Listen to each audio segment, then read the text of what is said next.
বাঙালিরা এত নিরীহ, বাঙালিরা পুতুলের মতো নাচে। বাঙালি একটু সুখের জন্য, একটু শান্তির জন্য আমি এখানে হাদি ভাইয়ার বিচারের জন্য আসছি।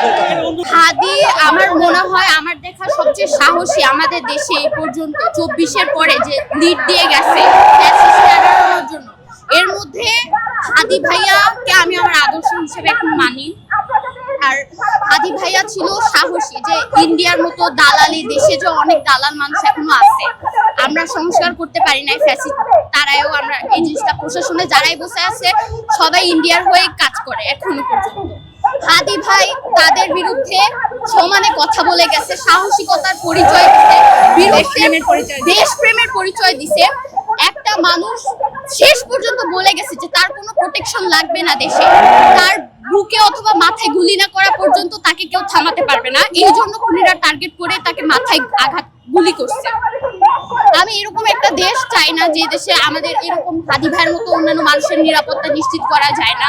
সুতরাং প্রশাসনে এখনো যারা বসে আছে তারা সবাই ইন্ডিয়ার দালাল, ইন্ডিয়ার পা চাটে। দেশে প্রচুর মানুষ আছে পা চাটে। বাঙালিরা এত নিরীহ, বাঙালিরা পুতুলের মতো নাচে। বাঙালি একটু সুখের জন্য, একটু শান্তির জন্য ভারতের আশ্রয় নেয়। ভারতের সাথে আমাদের সম্পর্কটা হবে ন্যায্যতার ভিত্তিতে। তারা আমাদেরকে আশ্রয় দিয়েছে, কিন্তু তাদের আমাদের দেশের বিরুদ্ধে, দেশের পক্ষে হস্তক্ষেপ করার কোনো অধিকার নেই। আর চাই না যে হাদি ভাইয়ের মতো আর কোনো কাউকে এইভাবে অকালে মৃত্যুবরণ করা লাগে। যদিও লাগে, আমরা আছি রাজপথে, আমাদের কাছে বিচার চেয়ে গিয়েছে, সে আমাদের কাছে বিচার চেয়ে গেছে। এখন আমরা যদি এই জিনিসটা ফুলফিল না করতে পারি তাহলে মানুষ হিসেবে আমরা ব্যর্থ।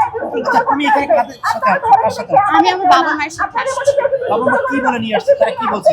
বাবা মা এখন সেই ছোটবেলা থেকে দেখে আসতেছি, গত 2009 সালে শেখ হাসিনা ক্ষমতায় আসছিল খুব সম্ভবত জানি না, সে তখন থেকে আমি দেখে আসছি আমার বাপ মা ভোট দিতে পারে না। এটা তাদের একটা ক্ষোভ, তারা কখনো দেশের কোনো উন্নয়ন সেভাবে দেখতে পারে না। আমি আমার বাপ মার কাছ থেকে দেখছি এই জিনিসটা। তো এখন বর্তমানে যে দেশে ক্রাইসিস চলতেছে সেগুলো সবকিছু মিলায় যে দেখতেছি যে কোনো সুষ্ঠু বিচার হইতেছে না, অন্যায় হয়ে যাচ্ছে সমানে কিন্তু কোনো বিচার হচ্ছে না। এগুলো সব মেনে একসাথে খুব জড়ো হয়ে আমরা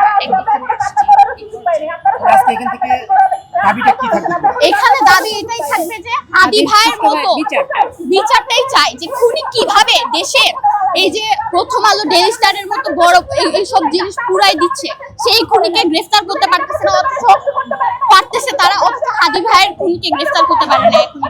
ওইটাই আমার দাবি, যে খুনির বিচার, এটা এই খুনের বিচারটা যেন হয় সুস্থ।